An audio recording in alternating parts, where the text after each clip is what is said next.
sleepyhead. Gotta get out, get out, get out of bed. Merry Christmas bells, ding dong again. Verily all the world is young again. Little boys, little girls, don't delay. This is your Merry Christmas Day. Come along, join the family, and gather around, all around the Christmas tree. Jingle bells, cling, clang, cling, from pudding toys and everything. Old Saint Nick may be there for tea, so gather around, all around the Christmas tree. Mother, Dad, and Brother Bill, Cousin Jack, and Uncle Will, Grandma and your Grandpa too, are waiting around the Christmas tree for you. Little boys, little girls, hand in hand, hop, skip, and jump to fairyland. Santa Claus comes but once a year. He's coming around the chimney.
Santa Claus is on his way. Hear the tweet, tweet, tweet of piccolo feet. Hear the little toy trumpets play. Tot-a-round, play it hot, play it sweet. Santa Claus is on his way. Hear the beat, beat, beat of the marching feet. All the toys are on parade. Come along, let's go to the preview show of the Christmas Toy Brigade. Say a prayer each night when you go to bed. Do a good deed every day. Cause a flash in Winchell's column says Santa Claus is on his way.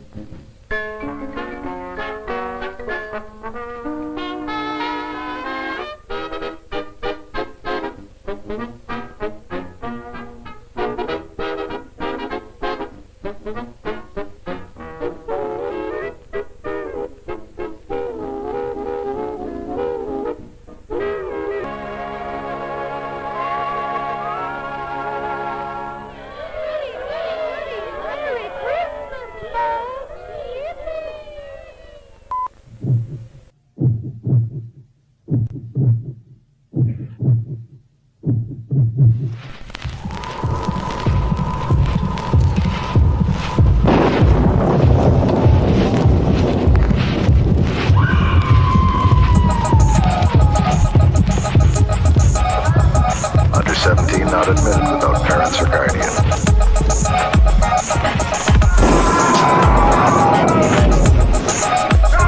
Under 17, not admitted without parents or guardian.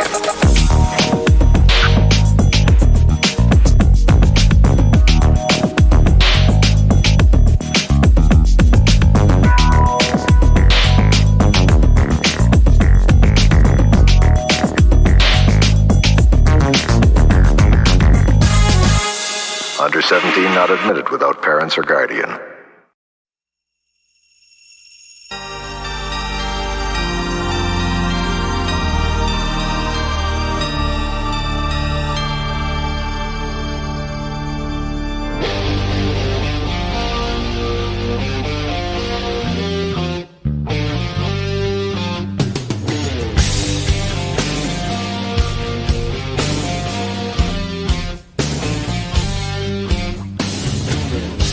The elves are dressed in leather and the angels are in chains. Christmas with the devil.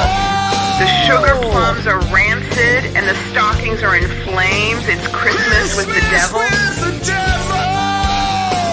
There's a demon in my belly and a gremlin in my brain. There's someone up the chimney hole, and Satan is his name.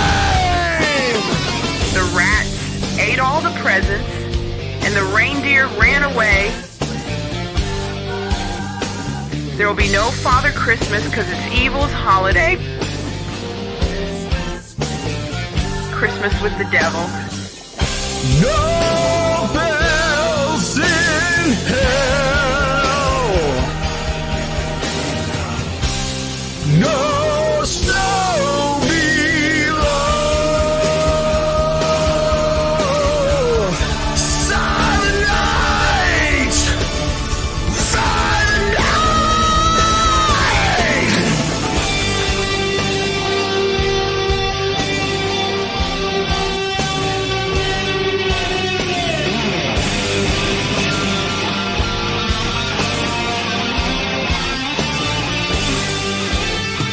Come all ye unfaithful, don't be left out in the cold. You don't need no invitation, no. Your ticket is your soul.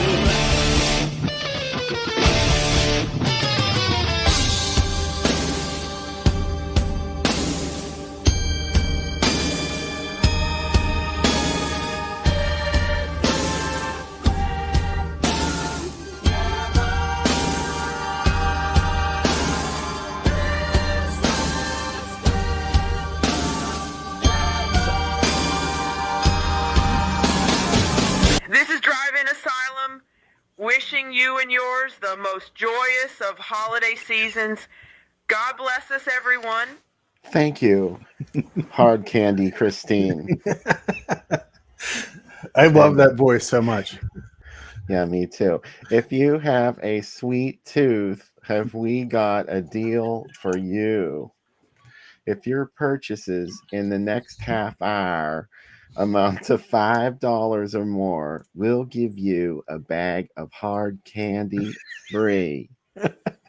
That's a Christmas deal. You don't get deals like that anymore.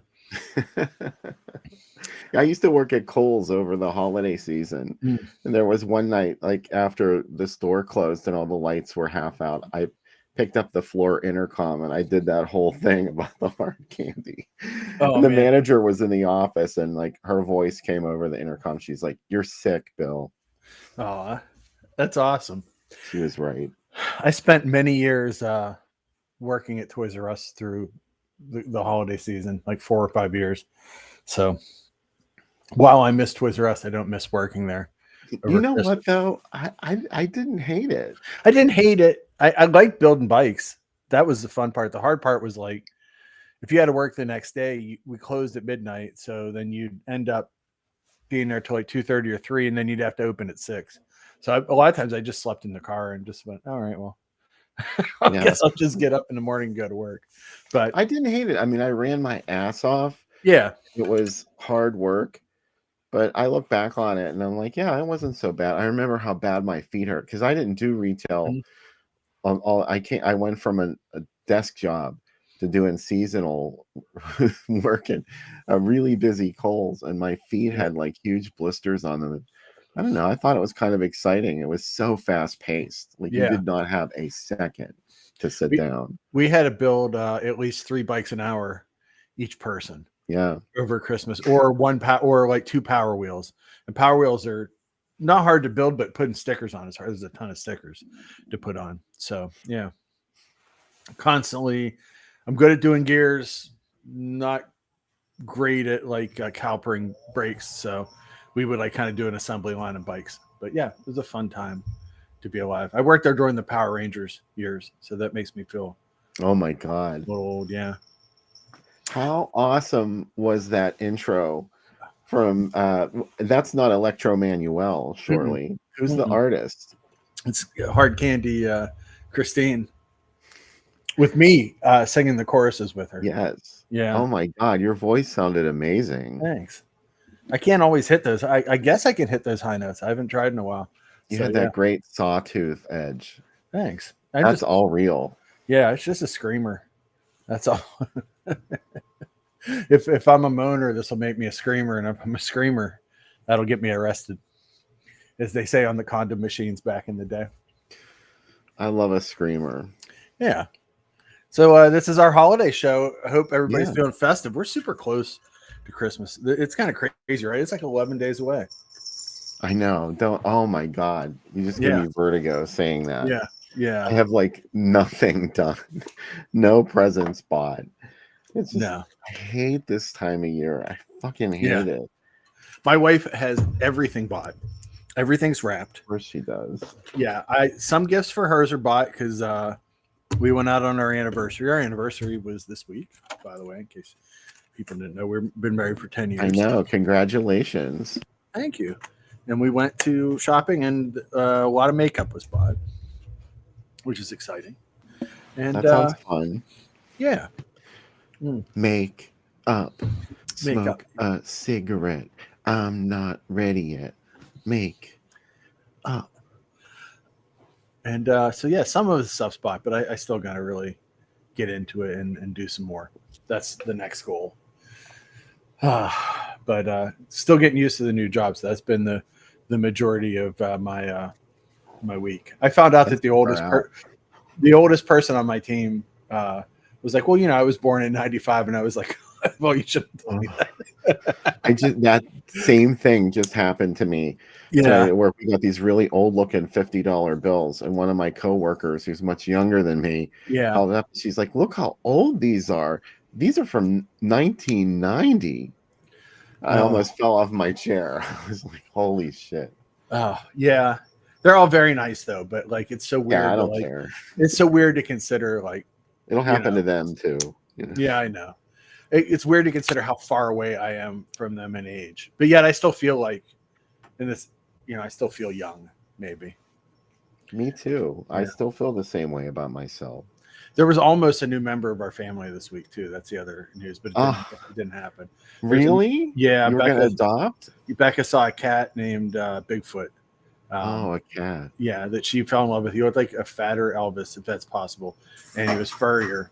And she was almost did it, and then she started considering Cubby, and the Cubby needs, that he's they said that this cat really needs to be hugged a lot, and Becca was like, well, that's Cubby's job. So she looked on the website like that liked to be hugged. Yeah, so she looked on the website today, and he's gone. But she did see him in person. She FaceTimed me from the pet store when she saw him, and she was like crying. She was in love with him. So we almost had another boy. Touched me nuts, and it drove me crazy. Mm-hmm. Like, I didn't want to cuddle. Max would just tolerate it. Yeah. I think Varla tolerated it too. You didn't know Varla, did you? No, I never met Varla. Varla was my precious kitty, and she got out the window and she got run over. I was horrified. It was one of the most horrible things that ever happened to me. I mean, she was sort of aloof too. Mm-hmm. I'd love to have a huggy kitty. Yeah, Lola used to be aloof, and now she lays down with me. You told me. Yeah. She's all about you now. Yeah, we're buddies now. And Becca's like, Lola made all this. Like, what if this new cat comes and Lola doesn't like you anymore? And I was like, yeah, there's a lot to think of, The cigar wrapper is shit. It's one of the bargain bin cigars. Like, they're kind of nice, but also kind of cheap. Yeah. So, it's just been a lot of me introducing myself to people all week, like having to say like where I came from and what I do. And it's like, I try to do it different every time. I like to bring, I don't like to do the same performance twice. So I've been doing that. And it's about it. Watching a lot of movies. Tons of stuff. Yeah, in the middle of it, you're watching a lot of movies. Yeah, exactly. There's always a lot of movies to be watched. I'm excited. I'm still doing the Scala set that Severn put out. So I'm trying to watch the movies that are recommended in the doc. You know what I mean? So they're seeing. So Yeah, it is true. Cubby did chase Chris out of the house. I At heard. 4 a.m. Yeah, I heard because that's when he had to go catch his get ready to drive to the airport, and Cubby just woke up and shot out of the bed and was like, he was trying to sneak out. Cubby had And- a wire hanger night raid moment. Yeah, he did. Cubby's like, "Are you going to get bread? You'll never come back." So, yeah, Cubby knows. He also sleeps next to me in his, he has his high bed now. It's this like crib, and he sleeps next to me, and then he wakes me up usually around like 2:30 in the morning and 5:30 in the morning. There was a video on Insta from the crib the other day, I think. Yeah. Yes, there was. If you follow Cub Wub on Instagram, you get to see a lot of stuff into the house. You get to see a lot of moments of Cubby's life, what he's up to.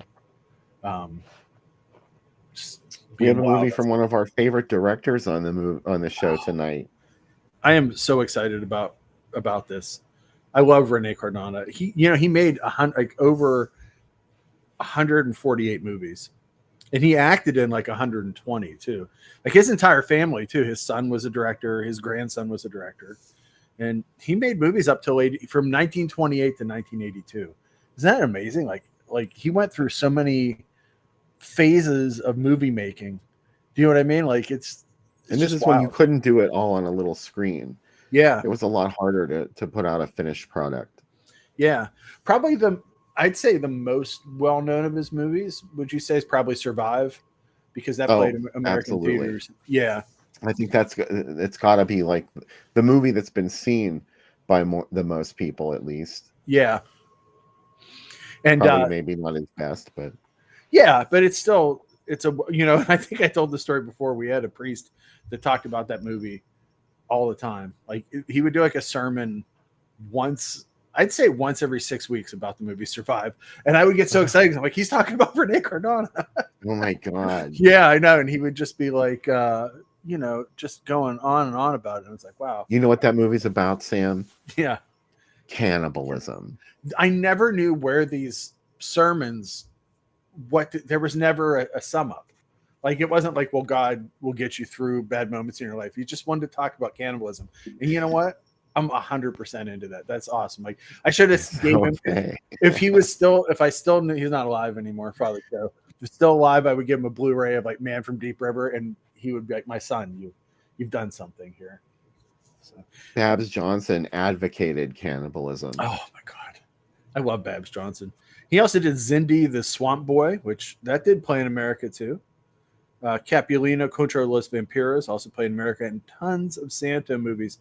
He did Santo and Vengeance of the Mummy, Santo and the Headhunters, Santo and the Riders of Terror, Santo versus Capulina. Probably the best known Santo movie, Santo and the Treasure of Dracula, aka Santo y Sexy Dracula, which for years people were like, there's nudity in this movie. And Santo was like, no, the Santo estate was like, no, there isn't. Yeah, there is. Oh, and Night of the Bloody Apes he did too, which we did show. And then a movie of his that played a ton on TV, The Wrestling Women versus the Aztec Mummy. That played is in a lot of packages. And the Batwoman, the Panther Woman, like a lot of his movies, like actually not to be confused with the Wild World of Batwoman. No. And he did She Wolves of the Ring, which I really love, as you can guess. Wrestling Women versus the Aztec Mummy. Doctor of Doom, which is another movie about monkeys and wrestling and brain surgery. I want to see that one. Yeah, it's good. Tonight's movie, Santa Claus from 1959. But yeah, tons of stuff that he did. The Living Idol, which is really good. But yeah, his whole family involved in it. He made the first Santa movie, El Enmascarado de Plata, the man with the silver mask. So he's kind of done a little bit of everything tonight. And one of the reasons why obviously his movies came here to America is our friend K. Gordon Murray, the King of the Kitty Matinee. That was his title. And he's also the reason why in America Santo was known as Samson. I don't know why they changed it. Like, what was the idea? It took me years to understand that. Yeah. He brought over a ton of movies. Probably the ones that he's best known for bringing over were like the Little Red Riding Hood and the Monsters. and Santa Claus. He narrated this movie too, and he used the name Ken Smith for his narration. But his K. Gordon Murray's life is crazy. He's a son of a funeral home director, and for some reason, his father had tents for the funeral home. They would have funeral services in tents. I don't know why. This is in Bloomington, Illinois, and interestingly enough, many of the leading circus performers at the time would spend, before they created the circus town in Gibbstown, Florida, they would stay in Bloomington, Illinois for the winter. And K. Gordon Murray became really great friends with them and learned how to run something called the corn game, which is kind of like bingo. And he ran bingo games in his dad's cemetery. Then one day he decided to run away, and he ran away with the West World Wonder Shows Carnival. And he finally became the manager of that. And he also set up a network of quasi-legal slot machines across the country to make money. Eventually, his skills of learning circus folk led him to Hollywood, because he's the reason and the person that hired all the Munchkins for Wizard of Oz. He married his longtime sweetheart, who was a college graduate, and then they settled in Hollywood, and Cecil B. DeMille hired him as a PR man, and he PR'd The Greatest Show on Earth, the circus movie from '52. He then moved to Miami, where he started working with some of the top thieves, the 40 thieves, as they call them, like Kroger Babb, the man who pretty much created exploitation movies with Mom and Dad. Kroger Babb. Mom and Dad ran for 20 years. No one knows how much money it made, because Kroger Babb would not allow anyone to keep records. And at one point, he had 30 different prints of it with 30 different doctors and nurses traveling the country. He sold books about Mom and Dad. It's my dream to have one of them. It's the craziest. About the movie or about sex education? It's sex education, but it has parts of the movie in it too, like where it explains it. And it's like, thank God. Someone needs to explain it. I love that in different cities, Kroger Babb would sell Mom and Dad in different ways. Like in some cities, it was educational. In some cities, it was quasi pornography. In some cities, he reached out to school groups and church groups to show it. In other places, he made fake lawsuits, so it seemed like it was controversial. And if none of that worked, he would put gas into the air conditioning system to the theater and knock people out, and then have a reporter outside to say, this movie's so upsetting that people are passing out. The next day, it would be completely sold out. Kroger Babb, amazing. After that, he never really had the same success, but he had the theory that did he murder? Who knows? But this next one probably did it. His next career was making a diet program that also had a movie that went with it, where you could eat ice cream, only ice cream, and lose weight. So pretty exciting.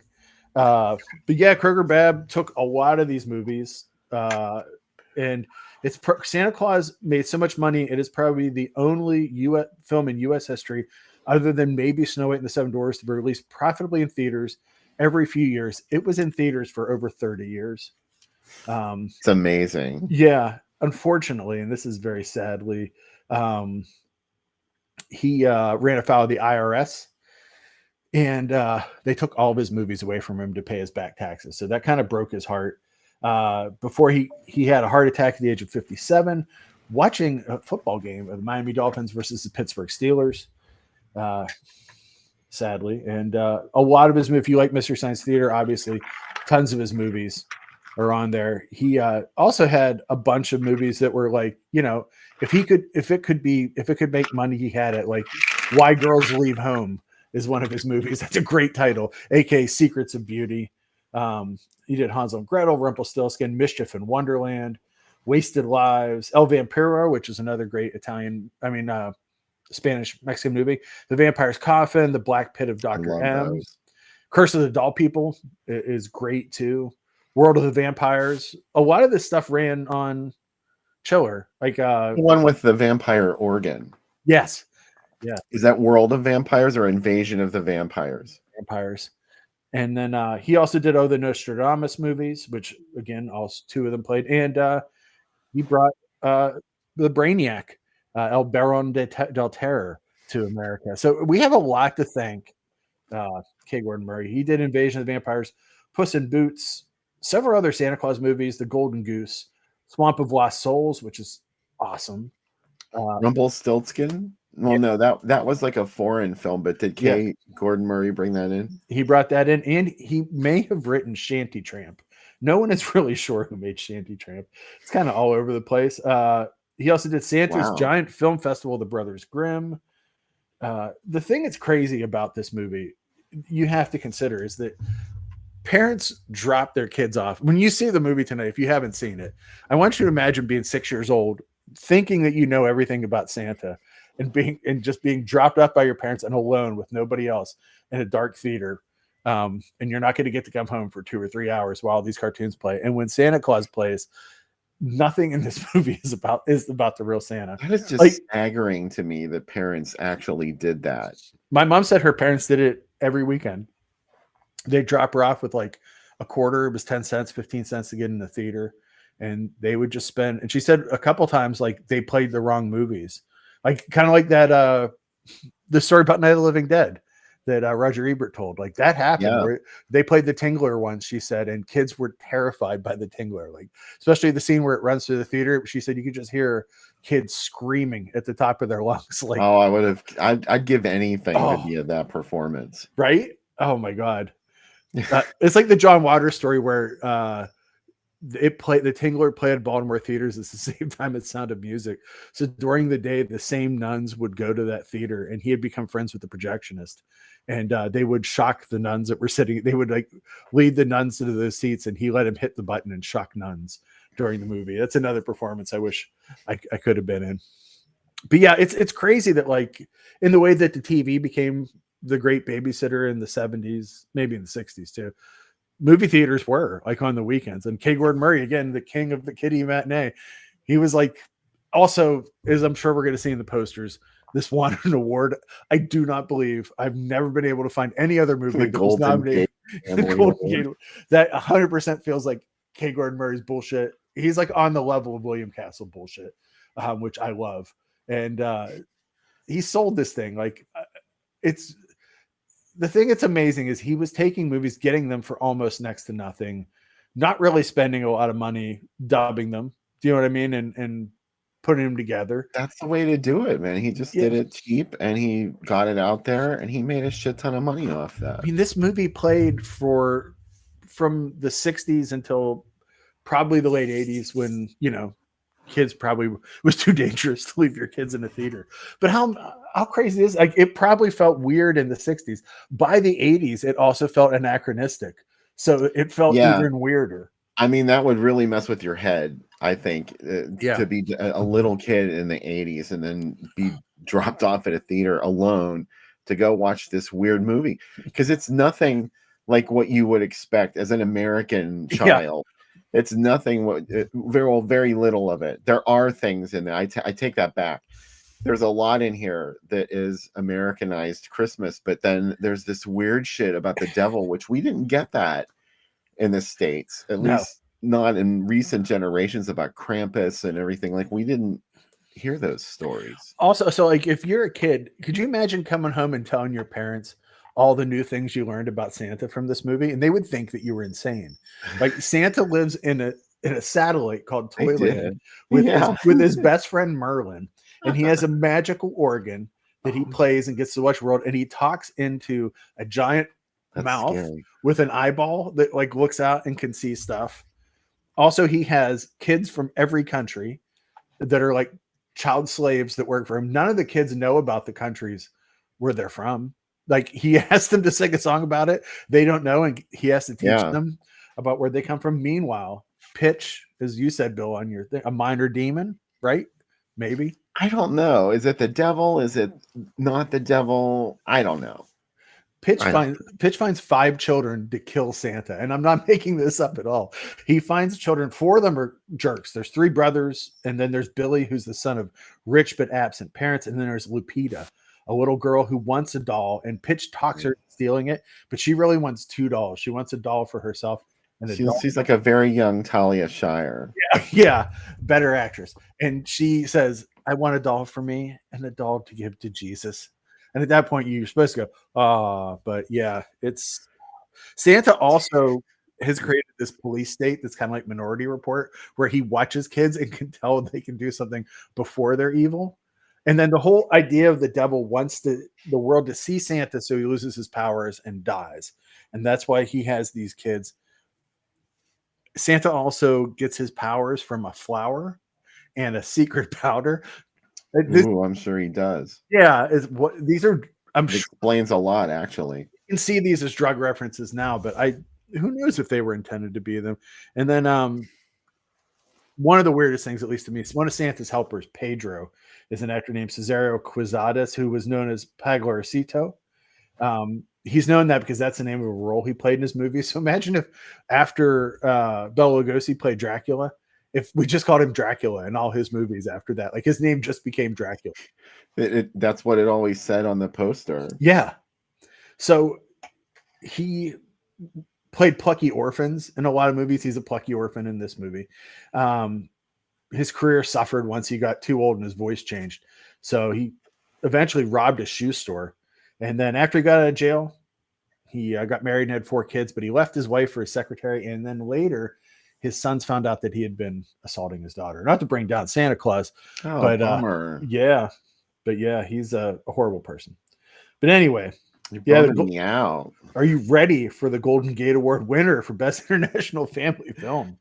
Beth wants to know what I'm drinking. Oh, what are you drinking? I got a jump start on the drink segment just because I've been dying to make this all day. It's just another chocolate martini. Oh, yes. It's vanilla vodka and chocolate Baileys, which I just decided to spring for a bottle of it. You know, they make you buy, they make you spend the money. They don't give you a nice little sampler size. So like I don't try new things for that reason, because I think, what if it sucks? You know, I don't want to spend $30 on a bottle of this shit if I'm not going to drink it. I feel the same way. I like airplane bottles. They're the best. You have to have so much shit in your house, like Oh my all God. bottles of liquor. Wait till you come next time, and there's so much liquor here. Am I coming to your place New Year's Eve? Oh, 100%. Where else?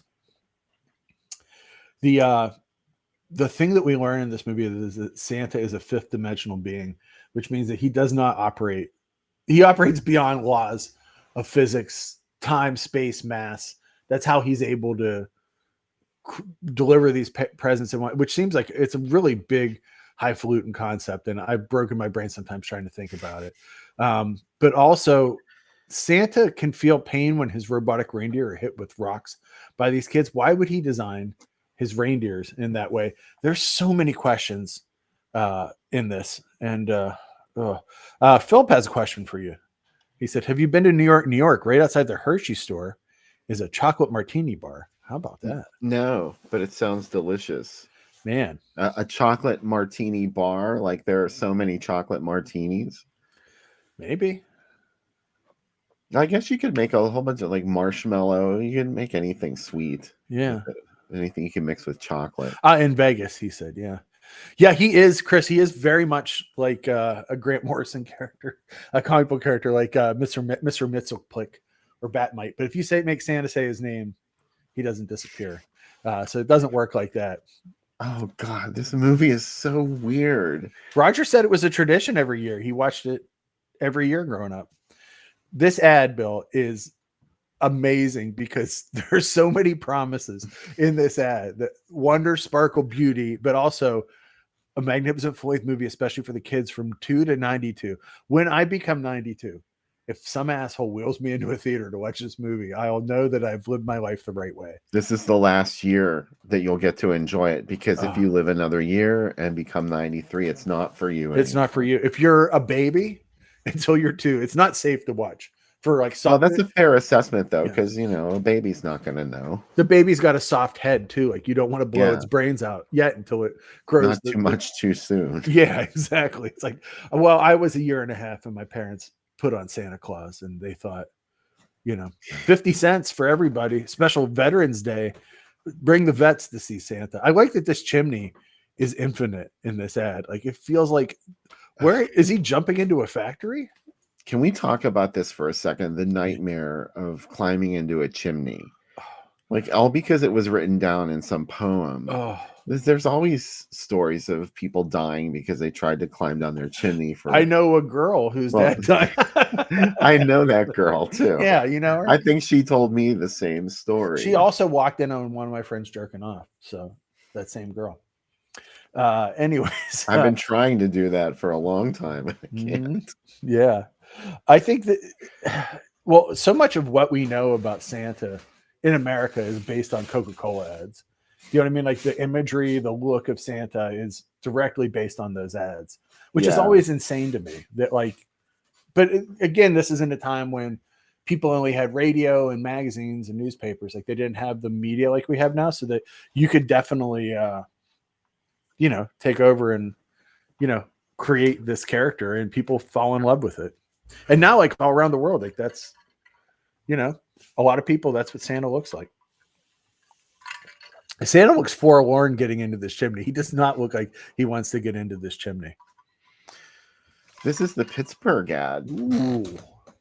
And of course, this is an interesting thing because this movie did reach a very wide audience. It's an exploitation film, absolutely, but this could never have played at a drive-in because it was intended, released as a matinee. He got the kids with this movie. Yeah. And unlike a lot of other Christmas movies, this didn't play on TV until streaming, because he wasn't going to let this play on TV. The pay TV monster in your living room. Like this was great. That monster in the living room. Yeah. Right. Oh, I love the noise he makes when he crunches that. Oh, it makes my skin crawl. It's I like love him. breaking teeth. I like when he has his little claw and he's like, it's not enough to eat it. He has to like bring it in with his little claw. He's a good dude. He's just sitting up there. Go ahead. No, good. This played so many places in Pittsburgh. There's, I know it's hard to see in this ad, but I zoomed in on it, and it played the arcade on the south side, the Bellevue, which is now a Family Dollar.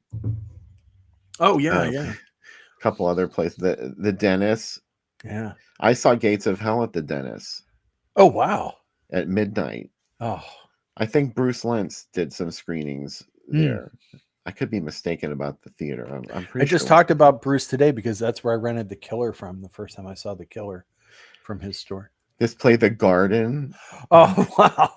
The North. Way before the Garden became the Garden. Yeah. Yeah. The Garden Theater. One of the most notorious porn houses in the United States. It was the last one standing, I believe. Yeah, my roommates in art school went to it, and like they came back and they were just like shell shocked. They had been like terrified, but they were like, we're never going back. Like it was, we thought it was going to be fun, and it was not fun. It's like a haunted house. Yeah. It's a haunted attraction, except where the people might actually touch you. Yeah. And in there. What's there now? It's apartments and like a star. It's like, it's like mixed retail now. Yeah, they tore everything out of it. Yeah. That's the real bummer, is that they made no attempt to preserve any of that stuff. And I'm sure it was beautiful inside there once it was cleaned up. But they still have the facade, and they still have the old movie screen. So that's kind of cool. Chris said, was that the place that had the Grecian lounge? Yes. Yes. Okay. The Grecian alcove. This Not ad, that I know or anything. yeah. This ad is astounding. Is that a caveman that's in it? And but Merlin gets in it. Santa Claus. That's Merlin at the top, though. Oh yeah, that is Merlin, because this movie also has wizards. Yeah. In places that imagine a wizard next to Santa Claus. That's just really bizarre. Yeah. To me, it's more bizarre than the devil. Yeah. You know what I love about this is that this is beyond flat Earth. This is like not even round Earth. This is kind of like cylinder Earth, which is a thing that we don't even consider. But also, this another ad that promises it's better than a visit from Saint Nick himself. Huh? Imagine. But the prices get super complicated, right? It's 35 cents with discount tickets, without 50 cents. Juniors are 50 cents. I don't know what the one after 65 cents. Adult or 75 cents. Will not be shown Saturday night. If you're coming Saturday night, to see Santa Claus. TSOL, you're not going to get to see it. 75 cents. I mean, they were distinguishing with the kids. The kids must have been the only ones that saved going to a matinee. It was like 10 cents cheaper. God. Imagine a world where that mattered. 10 cents. Oh, well, 10 cents could buy a comic book or, candy. You could do a lot with it, I guess. Yeah. Can make a phone call. That's all it cost. Yeah. It was a dime. They got that San Francisco award got used. Like, no one has ever gotten more out of a bullshit award than K. Gordon Murray. He got it in every ad. Well, not this one, but yeah. This, again, better than a present visit from St. Nick himself. The prize package of the season. Oh. That's a bold statement. Yeah. I gotta admit. Bursting upon our big screen in all the color of the rainbow. And then it caps. Something for everyone. Thomas said, is it as bizarre as Santa Meets the Ice Cream Bunny? It's a different kind of bizarre. Santa Meets the Ice Cream Bunny shut me down. Like, when the bunny first showed up and they almost ran over the super smart dog. That movie is something else. But this is in a very same. I have about 10 Christmas movies that I watch every year. Santa Claus is one of them. We save, I Believe in Santa Claus, the foreign Swedish musical about Santa rescuing kids from Iran and their parents. Something else. But yeah, you have to remember too that Mexico is one of the most Catholic countries in the world. So, like, the idea that Santa would be up against the devil makes a little more sense. To us, it makes no sense. Like, it doesn't. Well, yeah, there was a distancing of, I mean, churches, I assume, didn't want to associate with Santa Claus, and it was, but secular people still could have made Santa religious, but they didn't in the United States. But it's like, Saint Nick gets used a couple of times, and people try to tie him into like an actual saint. Not that the church ever created a fake saint like Saint Christopher before, and like took like other gods or icons and turned them into, said, oh, that was a real person, and then later had to say, no, it wasn't. But whatever, it's their show. There's a lot of rules to be a saint. Trust me, I used to know him as a kid, and I'd discuss them with people, and I'm like, do you think they'll get to be a saint? Why didn't you get to be a saint? Yeah. I haven't had 2 miracles yet, and there's a lot of other stuff I haven't done. So yeah. Oh, also, I've led a dissolute life ever since I was like 14. So yeah. Think of how many prints there would have had to have been of this movie. Thinking he had to have, because it wasn't like you could delay it either. Because they all had to play like from Thanksgiving to Christmas. And so he had to have like a couple hundred prints of this. Yeah, and they were only like in the theater during the day. Yeah. For like one performance. It's amazing because he could do almost anything all year and lose money, knowing that like there'd be 2 or 3 weeks that he was going to get all these quarters from kids. These like sweaty quarters kids have been holding in their hands, and he would just like make money every year. Like, that's crazy. He could have been like MPM and just shipped any movie with the title card Santa Claus in it. That's like Santa Meets the Ice Cream Bunny. Like, you don't know what the middle of the movie is going to be. There's 2 different middles of the movie. Oh, really? Yeah. There's Tom Thumb is on one, and the other's Jack and the Beanstalk. So like, depending on where it played, it's just like whatever print they got. They didn't really care. There were 2 Barry Mahone movies in the middle. Yeah. That movie is insidious. Like that. There's also Christmas in Balloon Land is another one that is just like a movie that'll stop you, because it's all just a parade in the balloons, and it's just this lady talking, and it sounds like she's half asleep. Look at the balloons. They're wonderful. And like, it's so calming. There's another one that was shot during the McKeesport parade, A Visit from Santa, and it has Santa come in on the Gateway Clipper in it. It's awesome. The company that did it was a company based in McKeesport. Thanks, Tom Bellina, not Tom Thumb. Thanks, Tracy. And they filmed like all the Steelers games. That's where they made money. And also, like, they decided to make this Christmas movie, but because knowing how many Catholic schools were in Pittsburgh at the time, there's a ton of mentions of like religious things in it so that it could still play in Catholic schools. It's really good.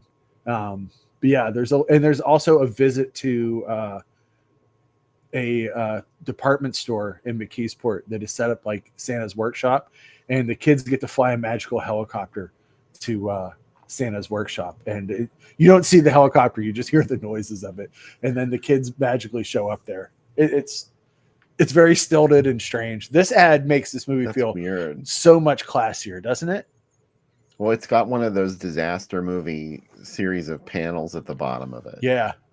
It feels like they're going to Children's Palace. Remember Children's Palace on McKnight Road? I sure do. Oh my God. I just saw a picture of it the other day, and it unlocked such a joy in me.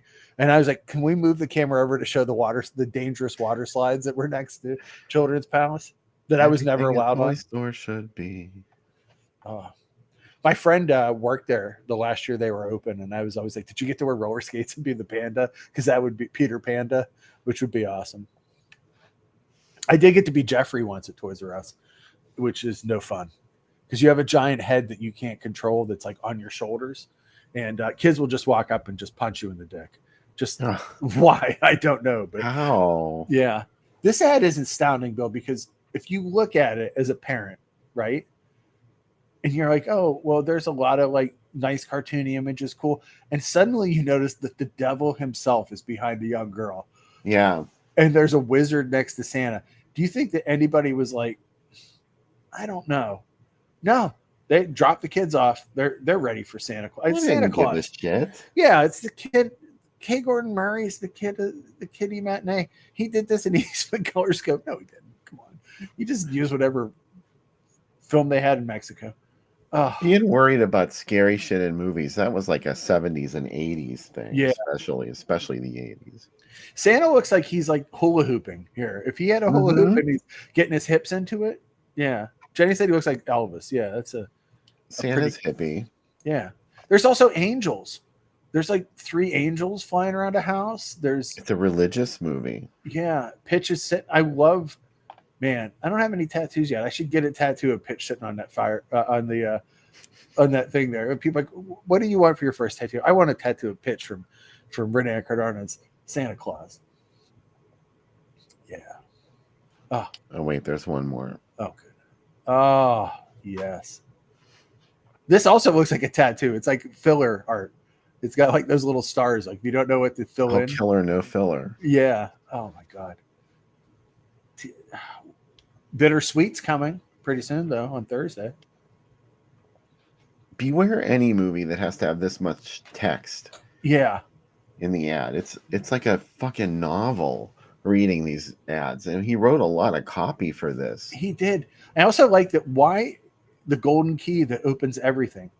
Why are you telling me now? I know. Spoiler alert. Spoiler. Like, I'm not good. I'm 8 years old. I'm not going to remember this. I don't even know my name some days. God, can you imagine if there were a bunch of 90-year-old people in the audience with kids? They just like took them from the home and dropped them off. Said, "Enjoy Santa Claus." I hope you like it. I'm sure there were a lot of older people, probably creeps that went in there to sit with the kids. Do you think that they did a thing where they kept the creeps out? Because like today we totally would, but back then, do you think they even know? Probably not. I mean, they may have known, but people had a very weird attitude towards stuff like that back then. Yeah, it was like they just didn't want to talk about it. They wanted to pretend that it wasn't there. Yeah, a lot of good that did. I do believe that K. Gordon Murray. I just saw that Jenny said he was. He's Irish American, so he's not German, but it does seem like he capitalizes things in a very strange way. The other thing to think of, Bill, is like how many he had such a plan going for this, where like getting those prints to the theater, ads running. Do you know what I mean? Like it was like, wow. Yeah, this was an operation. Yeah. Like he must have just had like a book of these ads. Like everything was ready. Like probably after the first 2 or 3 years, it was like clockwork after that. And he had multiple other, as you know, if you look through, like he had his Mother Goose movies and he has Red Riding Hood movies. He had other campaigns going at the same time of like trying to get other movies and do similar, you know, kiddie matinees on the weekends.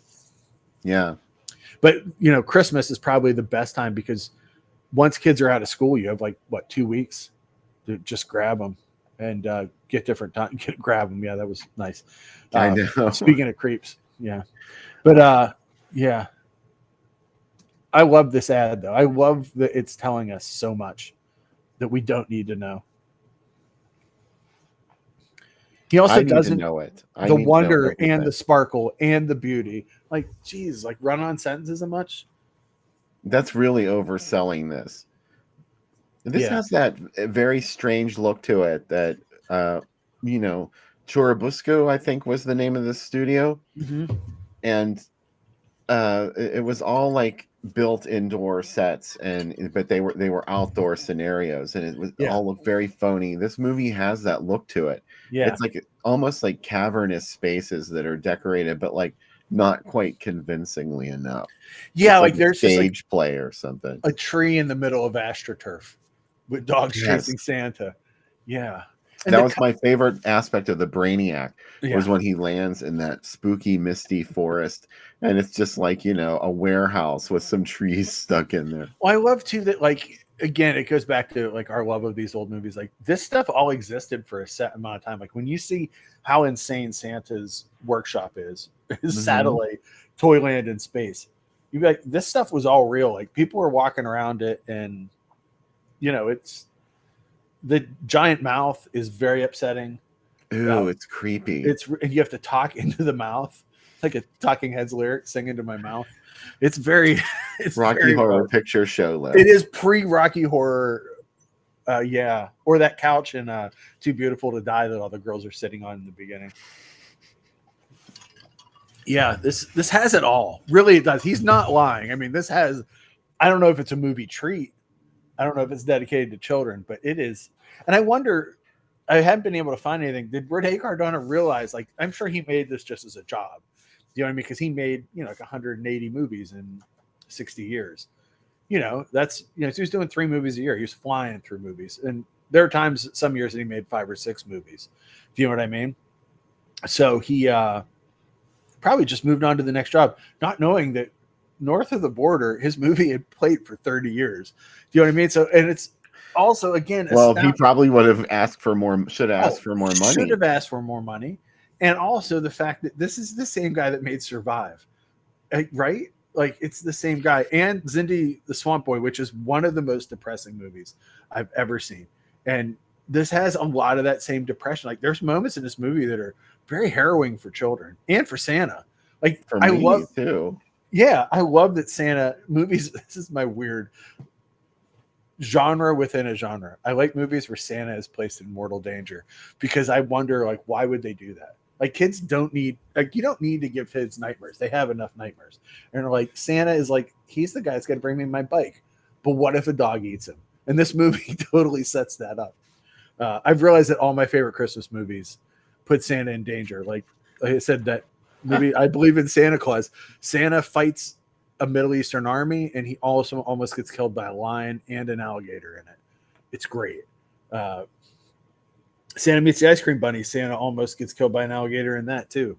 It's a very weird thing that can happen. These are real situations, and this is bringing Santa into the realm of the real, right? It is. And Santa also, for some reason, can't get his sled out of the Florida Everglades in Ice Cream Bunny. And so kids have to come on a fire truck to rescue him. And then he says, well, since you believe in me, I can leave now. And he teleports. He could have teleported at any time. He has to, like, Wizard of Oz moment. Yeah, he has to rely on the energy of children, like some kind of psychic vampire. It was bullshit when Glinda did it, and it was bullshit then too. It's manipulation is what it is 100%. When I was a kid and that happened at the end, my mom's like, isn't that amazing? Because my mom's favorite movie is Wizard of Oz. And even as a kid, I was like, this is fucking bullshit.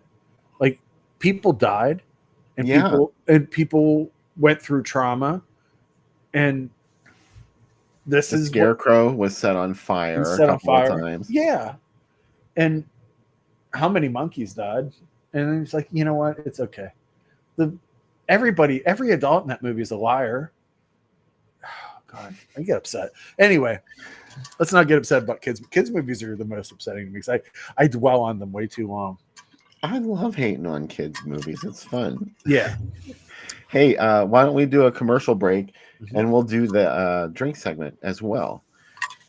Sound good? I'm ready to grab my drink and drink it. So watch this, a special Christmas message from Dr. Fives. You're going to love it.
Hello, Feliz Navidad. Hola. Mi amo es Samuelito.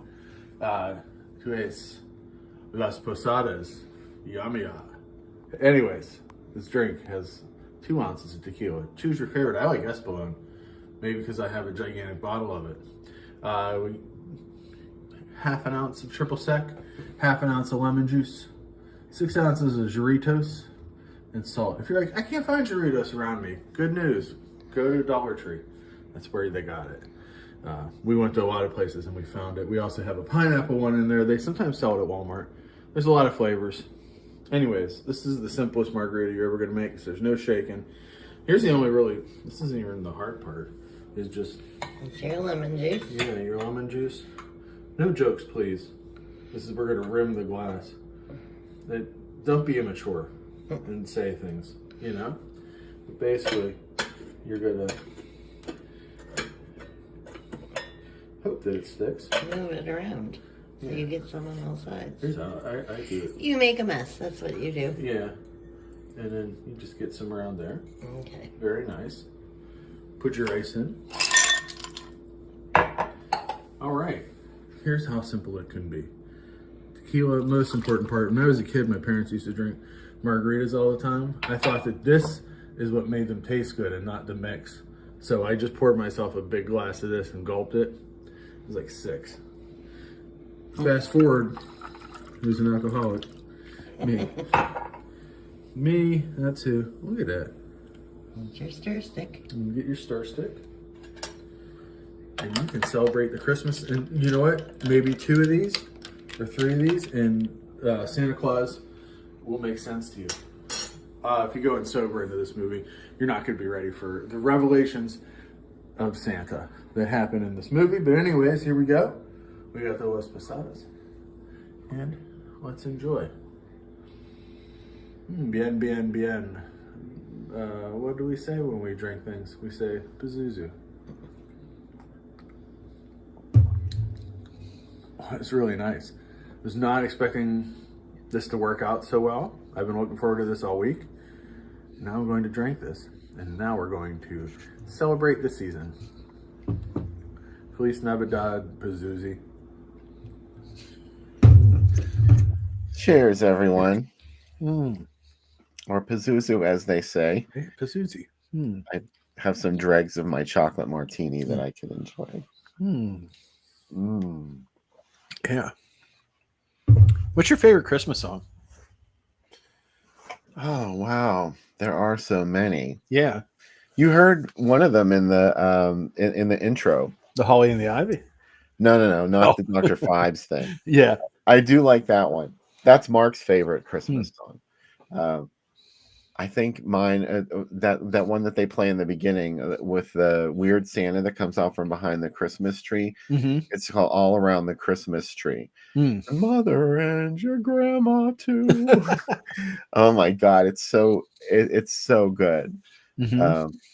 Probably the more traditional ones. I still tear up every time I hear the Little Drummer Boy. Oh, yeah. The part where the baby smiles at you. Oh, it's a good song. What's yours? I like Merry Christmas, I Don't Want to Fight Tonight by the Ramones a lot. That's a really good one. Mm-hmm. And I like, what's that one? Christmas. What's that called? I can't remember what that's called. What? Christmas will be, I can't remember what the one's called. There's one, it's a Peggy Lee one. What's that one? Peggy Lee. I love her Christmas stuff. Yeah. There's one song of hers that I really like a lot. Christmas Carousel. Yeah. Her whole album, Christmas Carousel, is amazing. It sounds like she wrote it while she was on pills. Yeah. She was just like sitting around brainstorming stuff about Christmas. So what do I have to talk about? A tree, a star, reindeer. Like there's this list of stuff that she crosses off. I like the Hawaiian Christmas song that Dean Martin sings too. The Mekakaleka, whatever that it's in. Thank you, Jenny. Please come home. That's that Christmas. Please come home. That's my favorite traditional Christmas song. But I love that Hawaiian Christmas song because I love the fact that there was a time when it was like Hawaii was like the hottest thing. Like it was like in. Do you know what I mean? And it was like wow, like that's. I don't know. And it's like kind of like tiki and schmaltzy. I like that. I like it was new Hawaii. Yeah. That was like a really interesting thing that had just happened. I like Father Christmas by the Kings. I saw Paul brought that up. I love that song. That's probably one of my favorites. Man, I like Rapping by the Waitresses. Oh yeah. What's the I like Merry Christmas Everybody by Slade too. That's a good one. Yes. Yeah. I love Slade, so Me too. They're the best. Like I love them so much. Some days when I'm sad, I just put on that song like middle of the year. My father-in-law used to have his Christmas albums in the car, and it'd be like June, and he would just crank them up. I'm like, it's like 6 months away now. And he'd be like, yeah, I don't care. Like this is Slade were kind of like the dead or alive of their day because every song that they recorded sounded like the hit.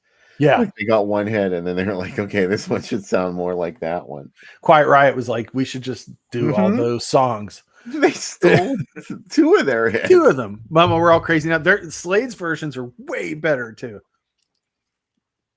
Yeah, I have to agree. A million times better. And I like. It felt like for a while, and it's a British thing that everybody puts out their Christmas singles. But it's like it doesn't feel like modern bands are doing as many Christmas songs anymore. Do you know what I mean? Like Tracy Run DMC had a Christmas song. Do you know what I mean? Like it's neat when other bands would just like throw out a Christmas song, and it doesn't seem to happen. Mariah Carey cornered the market, so and canceled her show here hours before she was about to take the stage. Seconds before, and I was so glad that Becca didn't buy tickets because that would have been very heartbreaking for her if she. I could not believe that she was not going to that concert. Yeah. I'm like, she's going to be so disappointed. Yeah, luckily she didn't. Oh, I was hoping that Gene would post about it, and he did like seconds later. Like, that fucking bitch. Poor Mariah. Yeah, poor she's Mariah. Like, oh, I have the flu, and now Gene is being mean to me. I remember that Sandra Bernhard said some really mean things about her in a comedy routine. Yeah. I'm not going to repeat them here. Oh, But it was then she came face to face with Mariah years later. oh. I don't know, like they had, and Mariah was on Naomi Campbell's show, I guess. I don't know if it's internet or if it was on TV, but they were talking about it. She was like, "How did you feel when she said that about you?" She was Oh. Mariah to open up about it. I've Okay. been watching all these old MTV award shows, like clip things of them on YouTube, and they always had Tabitha Soren interview Mariah, and Tabitha Soren like hates her, like, do you know what I mean? Like, does not want to talk to her. She mean to her?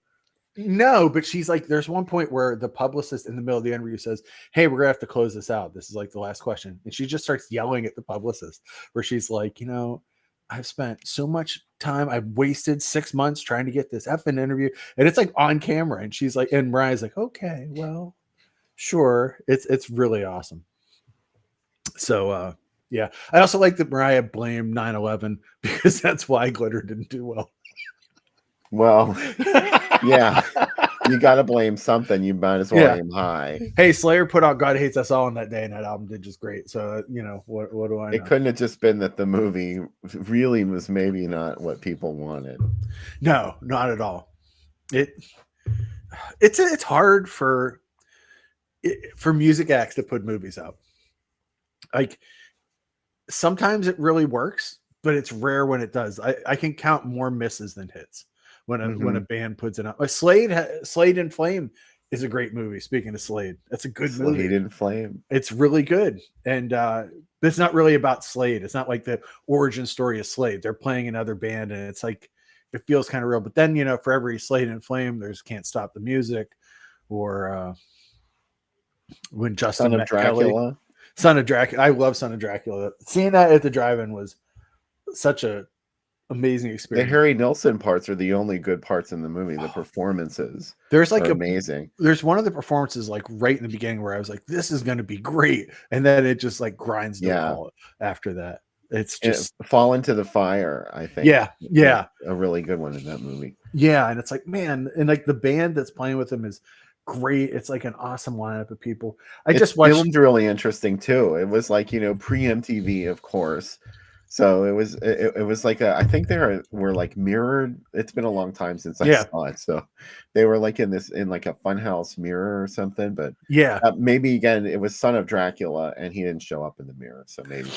I watched Blowout today, and the faces show up in it, and it's one of the few like filmed performances of like Jeff Beck and Jimmy Page playing together. Yeah, and there's that scene where Jeff Beck goes crazy and smashes his guitar, and it's really cool. I love that movie. Oh, I'd never seen it before. I'd never seen it before, and it completely, pardon the pun, it blew my mind. I was like, this movie is so fucking good. It was about 15 years ago. We used to go to First Night every New Year's Eve, and after we got home, it was like 2 a.m, and I put on Blowout. Sorry. Not Blowout. That's about a hairdresser. No, I'm just right. That's about the musical Sugar Babies. Yeah. But wow, I really liked it. It's crazy because like I could see someone watching it and be like, well, who did it? Like, what was the crime? Like, what happens? And it's like none of that really matters by the end of it. It's more just about, I don't know. It's like David Hemming's character just like floating through life at one point. I love it. Man. Anyway, I watched that this week. Yes, Giorgio, Chris brought up another like, why would this happen kind of movie. Davis's Christmas song seemed like a lucrative business. I always think about that, where it seemed like when I was a kid, there would be a new Christmas song that would stick around for multiple seasons after. Like the last one I can really think that stuck around was Grandma Got Run Over by a Reindeer. Like that became like a big deal. There was even like a cartoon special of it and stuff, which is funny because if you think like, we don't think about this today, but like Frosty and Rudolph both started as songs. Do you know what I mean? Like right. Then they were turned into the movies, and then they became like such a part of Christmas that people just, oh, those are Christmas characters. Well, no, they were exploitation. Just like everything, they were being sold to you. And I hate the Bruce Springsteen Santa Claus is coming to town. Oh, I'm so horrible. Sick of hearing that. If I ever hear it again, it's going to be too soon. Yeah, I like The Jingle Bell Rock, the Hall Notes did. That's good. Now that I know that they hate each other, I just Yeah. can't get into it anymore. Does it make you? Yeah, Last Christmas is one of 6. Last Christmas is a good one. I like the video for that a lot. I just watched it today, and I got whammed. That's you try to avoid it, Yeah, but I saw it. And that there's one, song drives me crazy. It's like there are so many words. my And wife hates it because words and more words. she would have to hear it all the time working in retail, so it really upset her. So as I told Bill last week, the Paul McCartney Christmas song is my least favorite Christmas song. It's harrowing. You Like, know, how is huh? I have 3 words to say about that, Mm. and you know what they are. Linda McCartney rules. Linda McCartney, genius. Mm-hmm. Mic drop. Yeah, it's just like, oh my gosh, it's just like this dude was in the Beatles, right? He wrote like the songs of our lives, and meanwhile, but then again, he did write "Live and Let Die" and "Band on the Run," which I think is one of the best songs ever. I can talk about "Band on the Run," that song at length. I love it so much. It's so good, especially because it's like, why does it have that orchestra part in it? And then the guitar comes back. Oh, it's astounding. But he also did that Christmas song, and he did "Say Say Say," which I don't like either. But I guess everybody has their good and bad parts. You can make Suspiria, and you can also make Phantom of the Opera. We have You to can make be. Survive, and you can make Santa Claus, the movie that we're going to watch tonight. Oh my God, the same person. It's in the same creative heart made these movies. Isn't it? It's just incredible. We should get to the movie. We should. It's before it's Christmas. We don't want Santa to come. Make sure you put out your horchata and sopapillas out for Mexican Santa Claus tonight. Now you pushed me too far. Now I have to take a drink of water. Bien, bien, bien. We should probably mention that this is our last show of the year. Yeah. This is the last one that we're going to do until sometime in January. Yeah. I'm not sure about the comeback date yet. Yeah. We have some guests lined up for January too. We can't say yet, but there's going to be some new folks coming on the show, and they're going to talk about movies with us. It's going to be very exciting. Yeah. Yeah. But we forgot to ask. Let us know if this is your first time watching this in the comments. And if it is, get ready. Even if it's your second time, you're going to find something new, because this movie's... Oh, God, there's so much here. This is a feast for the mind and imagination. I've probably watched this movie 100 times, and I will never get tired of this movie. Like, it's a movie that, like it's just... There's something special about it. And anybody that doesn't like it, whenever I see people say, well, that movie is really stupid, I'm like, you don't like joy. Do you know what I mean? Yeah, like what is wrong with you? Like, just fall in love with magic and Christmas and pretend you're a kid again. If you saw this as a kid, you would be like me, you'd be a strange adult. I wish I'd seen this as a kid. I wish my parents had dropped me off at a matinee and left me in the dark and I watched this. But they didn't. They loved me too much. And this is also, if you look for it on Tubi, it's listed as Santa Claus versus the Devil, which I find ridiculous. You called me out on it, Steve. Wow, moonshine. I was hoping everyone would think it was water. Oh, man. Mm. Yeah. It's peppermint flavored moonshine. So the movie is streaming free on YouTube. Go to the Groovy Doom page. I linked to the correct video this week, I promise. Last week or the week before, I messed it up. So sorry about that. But tonight I did link to the correct version of the movie. It's a nice, crisp version. It's all over the place on YouTube. So you'll be able to find it somewhere. But the one I found was kind of fixed up, and it looks nice. And so you want to see it that way. And we hope you'll come back after the movie. And if you don't, we'll see you in January. But we hope to see you on the second segment after you're done watching Santa Claus. Ho, ho, ho. Feliz Navidad.